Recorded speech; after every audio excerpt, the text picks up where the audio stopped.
سوات میں یہ زرعی زمین ویران پڑی ہے۔ علاقے میں فوجی آپریشن کے بعد امن و امان تو قائم ہو گیا ہے، لیکن سڑکوں کے ساتھ موجود اراضی ابھی بھی غیر آباد ہے۔ اس کی وجہ یہ ہے کہ اس علاقے میں فوج نے مکئی کی کاشت پہ پابندی لگا رکھی ہے۔ یہاں کے کاشتکاروں کا کہنا ہے کہ اس پابندی کی وجہ سے ان کو معاشی طور پر نقصان ہو رہا ہے۔ ہماری سڑک کے کنارے چھوٹی سی زمین ہے اور فوج نے مکئی کی کاشت پر پابندی لگا دی ہے۔ اس وقت اس پر دوسری فصل بھی کاشت نہیں کی جا سکتی۔ مکئی کی کاشت میں ہمارا فائدہ ہے اور اس سے جانوروں کے لیے چارہ بھی حاصل ہوتا ہے۔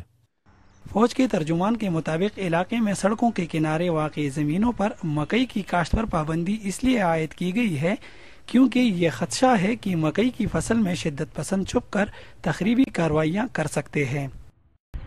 لیکن ان کاشتکاروں کا مطالبہ ہے کہ اب علاقے میں شدت پسند موجود نہیں ہے، اس لیے انہیں مکئی اگانے کی اجازت دے دینی چاہیے۔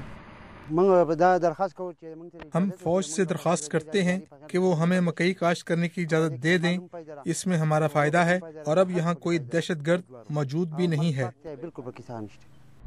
سوات میں بظاہر تو حالات قابو میں آ گئے ہیں، لیکن مکئی کی کاشت پر پابندی کے اس فیصلے سے یہ محسوس ہوتا ہے کہ فوج اب بھی کوئی رسک نہیں لینا چاہتی۔